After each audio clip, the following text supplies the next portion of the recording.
আমি নিশ্চিত শেখ হাসিনা বিভিন্ন সংগঠনের সাথে কথা বলেন, নেতাদের সাথে কথা বলেন, অডিও বার্তা পাঠান, নিশ্চয়ই এই কথাটা বলছেন যে দেখো আমারে যেভাবে শেষ করছে বা পতন ঘটাইছে, তোমরাও ছড়িয়ে পড়ো মেটিকুলাসলি, ঢুকে যাও তাদের দুর্গের মধ্যে, তারপর গিয়ে কোন এক 5ই আগস্ট ঘটনা ঘটাই দিবা। আসলে একটা গান শুনে, বাবা তোমার দরবারে সব পাগলের খেলা। আসলে পাগলের খেলাই চলছে মাইরি। মানে যে কৌশলে আওয়ামী লীগকে ঘায়েল করেছিল জামাত ইসলাম প্লাস হচ্ছে শিবির, অথবা ধরেন সমন্বয়করা যারা বিভিন্ন দলের সাথে কানেক্টেড, তো একই খেলা এখন ছাত্রলীগ, যুবলীগ, আওয়ামী লীগ শুরু করেছে। অনেকটা কাটা দিয়ে কাটা তোলার মতন, আমাদের কুমিল্লার ভাষায় বলে দেখলাম কার থেকে, তোমার থেকে, শিখলাম কার থেকে, তোমার থেকেই। ঘটনার প্রেক্ষাপট এই যে এই মুহূর্তে সারা বাংলাদেশে সবচেয়ে শক্তিশালী সংগঠনটার নাম কি?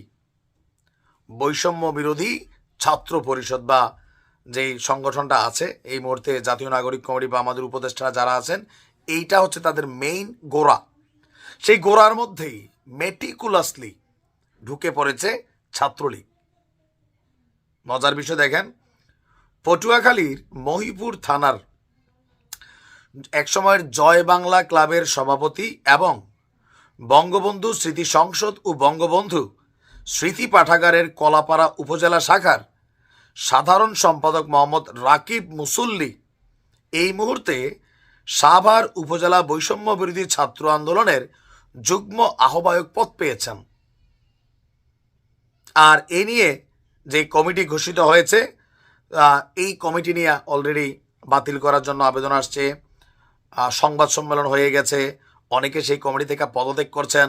অনেকে বলছেন যে ভাই এটা কেমনে হইল, বৈষম্য বিরোধীদের কমিটিতে ছাত্রলীগ, যুবলীগ এরা কিভাবে জায়গা পাইল? তবে আমি একটা জিনিস বুঝি না, যে ধরেন আগস্টে যখন আন্দোলন চলছিল, জুলাই আগস্টে ছাত্রলীগের অনেক ছেলেরা কিন্তু পদত্যাগ করছিলেন, দেখছেন না?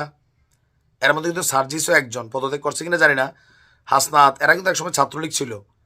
তো তারা যদি পরিবর্তন হইয়া একটা দলের, একটা রাজনৈতিক দলের প্রধান হতে পারে, তাহলে এই ছেলেটা সেও তো ওই সময় পদত্যাগ করুক না করুক, হয়তো মনে মনে আওয়ামী লীগের প্রতি তার ঘৃণা জন্মাইছিল, বৈষম্য বিরোধী ছাত্র আন্দোলনে ভূমিকা রাখছিল।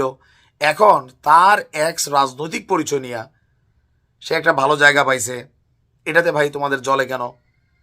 বলতেছে না, কালসাপরে বিশ্বাস করা যায়, আওয়ামী লীগরে বিশ্বাস করা যায় না, ছাত্রলীগরে করা যায় না, তো সার্জিস্টে করছেন না?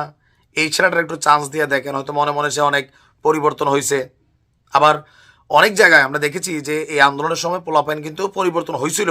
আচ্ছা, এখন তার বিরুদ্ধে আরেকটু অভিযোগ হচ্ছে যে পটুয়াখালী 4 আসনের সাবেক সংসদ সদস্য এবং প্রতিমন্ত্রী অধ্যক্ষ মহিবুর রহমান এবং তার স্ত্রী কলাপাড়া উপজেলা আওয়ামী লীগের আহ্বায়ক ফাতেমা আক্তার রেখার ঘনিষ্ঠ ছিলেন রাকিব মুসল্লি।